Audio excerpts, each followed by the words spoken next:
Today we are going to check out a tool that I've been wanting to look at for a very long time, and that would be this here induction heater. This particular one is made by Solary.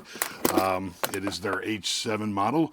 It's been so long that I've been wanting to check one of these out. As back when I had a Snap-on guy and I was working in a construction equipment rental shop, and he showed me this, well, not this particular one, but he showed me the one that he was selling, and I asked him how much. He put a bottle of water-based lubricant down on the bench and blew me a kiss. And at that point in time in my life, I wasn't willing to make that kind of sacrifice for a tool. But luckily for me and my booty, they've come down in price. They've simplified the manufacturing of them, I guess, and now you can get one for under $200. This particular one, I kind of got the more deluxe model with the extra coils. We'll get into that in a little bit, but yeah, it's something I've been looking at for a while. I want to see if it'll come in handy for me. This isn't nothing new. Like I said, they've been around for a while. They're just now getting to the point where they are getting cheaper in price. From the little bit of Google searches I did, as far as the good ones go, I think there's one, which is the main one. I think it's called Venom or Viper or something like that. It's got a picture of a snake on it with angry green lettering on it. And from what I can read, everything, the Solary is the discounted one that seems to work out for people. So let's get into the specs before we take a look at it. Now, before we get into the specs, for those of you who don't know, an induction heater is basically a magnetic coil, and it just throws out a magnetic field on a coil, and instead of just being a magnet, it just pulses the magnet back and forth, shakes the crap out of all the molecules in there, and heats it up. Not unlike a cup of hot coffee in your microwave. Different, but you kind of get the picture here. This particular one is 1100 watts at 110 volts, which is around 9 amps. So I mean, most of your residential household circuits should be able to run it, as long as you're not running something else that's pulling a lot of amps on it.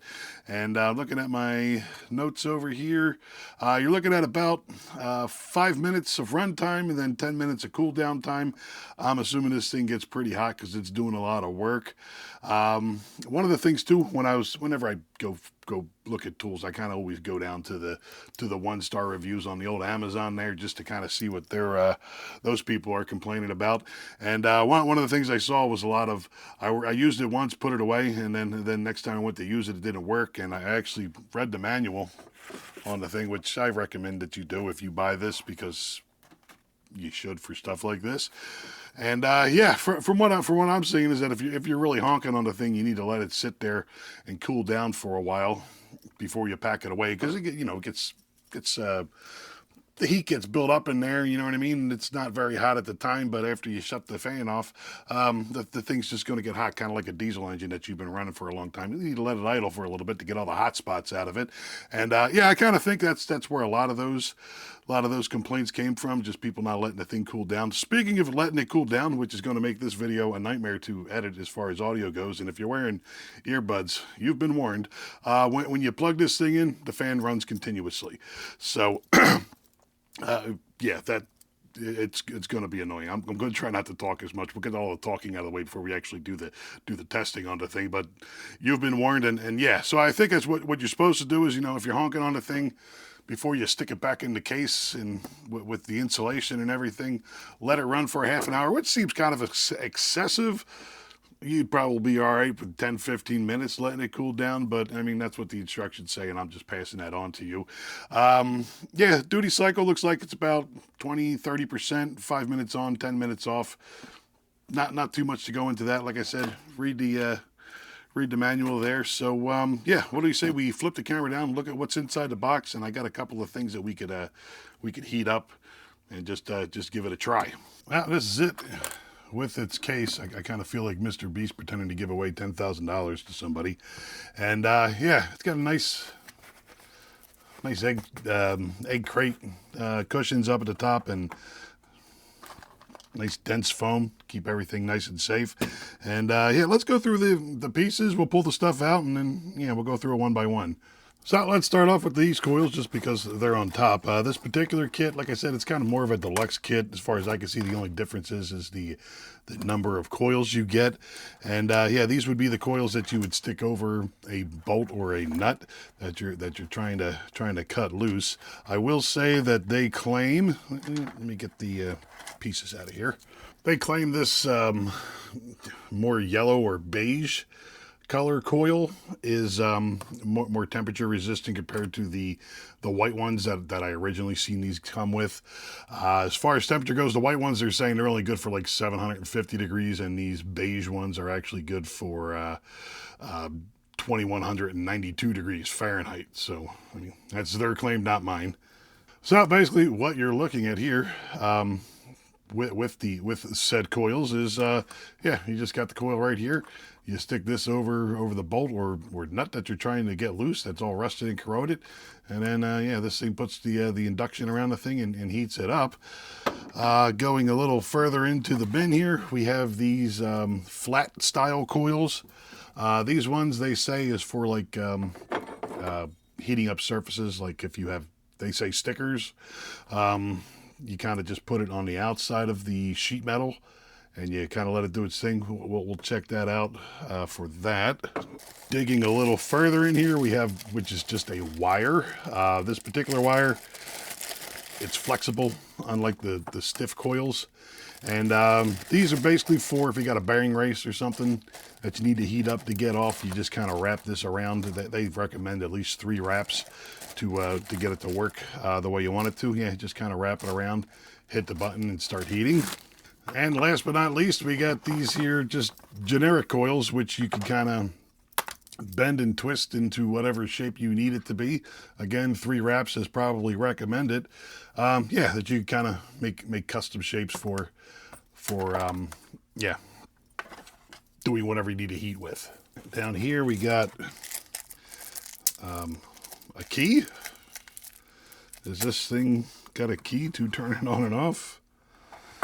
Oh, it's for the lock on the case. Okay, I don't think I'll need that. These are the locking nubs that screw into the side of the actual heater there to hold the coils in place. And another key. Okay. Yeah, that's about it. Let's get this out of the case and take a look at it. All right, that's it. I kind of zoomed down a little bit. We don't need to be in orbit to actually look at this thing here. And yeah, not much going on. Got a big old thick power cord going onto the thing in the rear. Vents in the front. You got a more vents for the airflow. It just kind of works like a jet engine, just kind of pushing the air through the thing. And you got a little work LED in the front, which kind of illuminates stuff for you. It also, if it turns yellow, that means it is in overheat mode, and it just kind of goes down to the point where it's just not going to work until it cools down. So yeah, keep that in mind. If it turns yellow, that'll light up. And yeah, I mean, you got the hot rat logoing over there, a bunch of warning labels, not too much, and then you got the actual the action button going on down there. Yeah, basically the setup is you just kind of take these guys loose. You got 2 little holes in the front there. Stab her in the holes.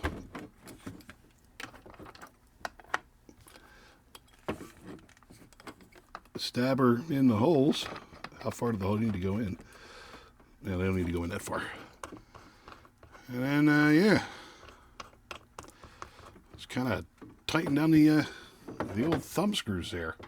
Not too bad. Now, these things too, if you need them on a goofy angle, you can kind of hit them on whatever angle you need. It doesn't matter, as long as they're not short. As long as the coils aren't shorting out together, you're doing all right as far as bending these things around.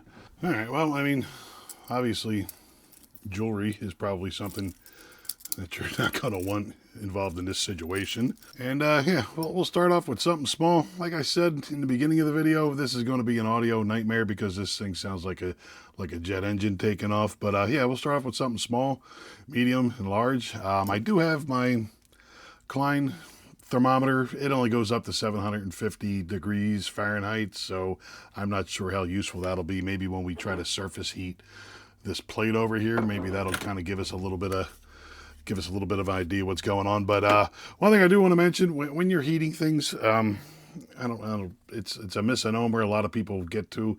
I'm not expecting this thing to get this thing to glowing sun orange for it to heat stuff. I mean, I could do a whole video on the proper way to heat stuff so you can get stuff to come apart. But yeah, I mean, we're looking for hot. I mean, normally what I would do if I had a torch, heat it up a little bit, put a wrench on it, heat it up a little bit, put a wrench on it. So, I mean, like I said, a lot of people, you know, they think they're heating something, it needs to be glowing orange for it to come loose. That's not the case. Actually, in most cases, it's actually worse. But like I said, I just wanted to say that before we actually get into the thing. I'm going to set up a little timer down here. I'm going to do my best with the audio. Maybe I'll put a music bed in so you don't have to hear this thing whining. We'll see how I feel when I'm editing this. But yeah, I'll put the timer down here because I'm probably going to fast forward too, because I'm guessing this thing probably going to take the better part of a minute at very least to kind of get this stuff hot. So yeah, we'll fast forward through that stuff, and you'll be able to see the time on the actual timer there. And I'm going to try not to talk too much while I'm doing this, so that way there I don't have to constantly be going back and forth with the editing to bring my voice up. So yeah, let's get into that.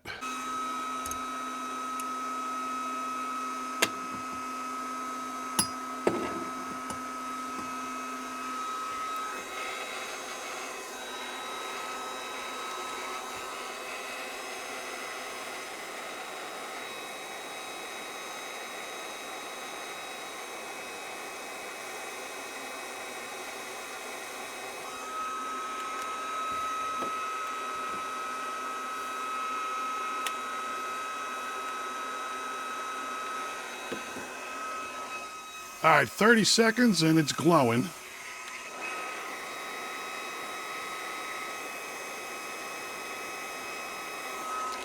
In 1 minute, it's really glowing. And the cline's out of range. All right, bigger bolt and a bigger coil. Let's see how it does in the bigger stuff.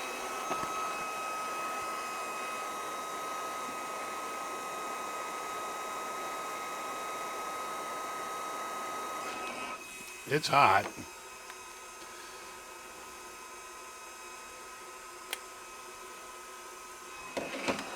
$500 and something.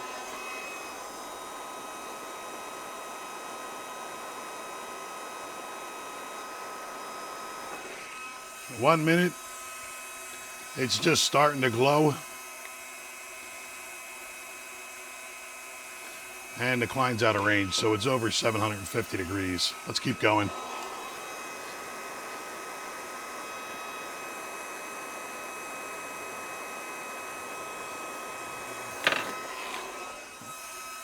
One minute 30. It's definitely glowing now. Cline's definitely out of range still, too. Yeah.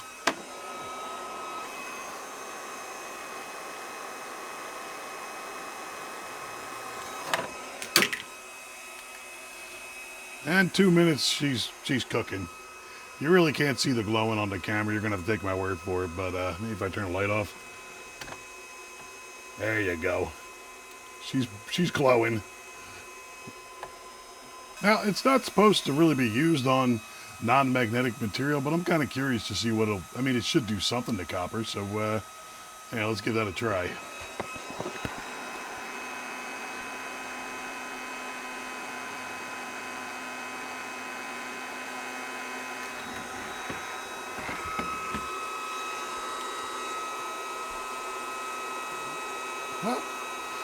Well, that actually gets it hot.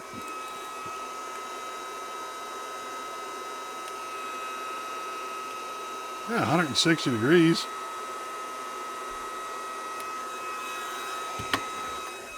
Might not be bad if you got a frozen pipe you gotta thaw out.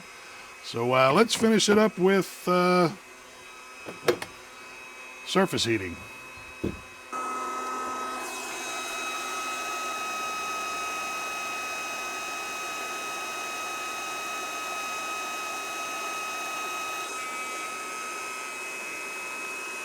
almost 300 degrees in 30 seconds.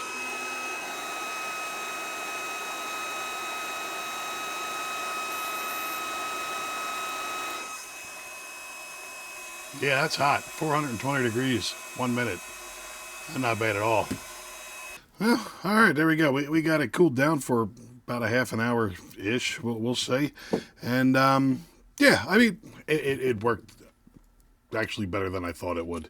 Smaller bolt, seemed like it did all right. What was that, 30 seconds, and it was too hot to touch, which, I mean, generally speaking, when you're heating something up, that's about where you want it to be. Again, you don't want it to get orange, glowing orange. It causes more problems than it's worth usually. When it's glowing orange, that means you're just going to be throwing stuff away as far as material goes. But even the big one, I mean, a minute, I'm getting all kinds of stuff falling off of this. But yeah, even the big one, it seemed like a minute was about enough. 2 minutes, the thing was cherry red. And the coils that I used, they're a little smoky, but they seem all right. We could probably get rid of this, can't we? Yeah, the coils got a little bit smoky. Not too bad. Like I said, it's the first time I used them, so I'm sure they're going to wear it over time. And they actually sell coil kits for these, so you can buy the individual coils or you can just replace them all. And yeah, I mean, look, a torch, oxyacetylene torch is going to be faster, but then you got to worry about the whole situation of what else you're going to be setting on fire. And in my circumstances, sometimes I can't have an open flame when I'm heating something up, and yeah, I mean, it's still technically hot work, but you know, some places it's just open flame, so this might come in handy as far as that goes. The copper, again, you'd probably be better off with a torch if you had a frozen pipe, but you take the wrap, you wrap it around there a couple times, maybe a frozen valve you want to thaw out. Put a wrap around it a couple times, hit it with this thing for 30 seconds, heat it up just enough to get it melting.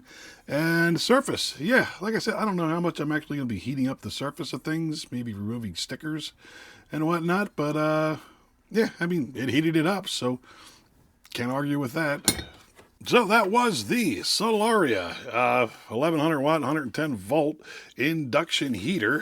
The H7 is what they're calling this thing. And yeah, I mean, seems to work as advertised. And like I said earlier, a blue tip wrench will probably get this done a whole lot faster. But I mean, then you got to set up the gauges and you got to set up this, that, and the other thing. And you know, you got to worry about where that flame is going and accidentally setting other stuff on fire. So I think, to say the very least, this is definitely a safer option. And yeah, I like it. It seems like it's working all right. As long as it keeps working, we'll definitely say that we like it. This is one of those things where I'm going to come back to you guys after I got a good idea of how I'm using it and maybe come up with some other use case scenarios with it. And we'll take another visit back and I'll give you my opinion on it at some point in the future. But yeah, out of the package, it seems like it's working all right. And again, read the manual on this. Like I said, I'm reading through the 1 stars on the old Amazon there, and it seems like it's a lot of to use an Air Force term, short between the headsets, people just not using the tool right. And yeah, so I mean, like I said, that's about it for this guy. Any questions or comments or concerns, leave them down in the old comments section. I will do my best to get back to you. I'd like to thank you for watching. There you go.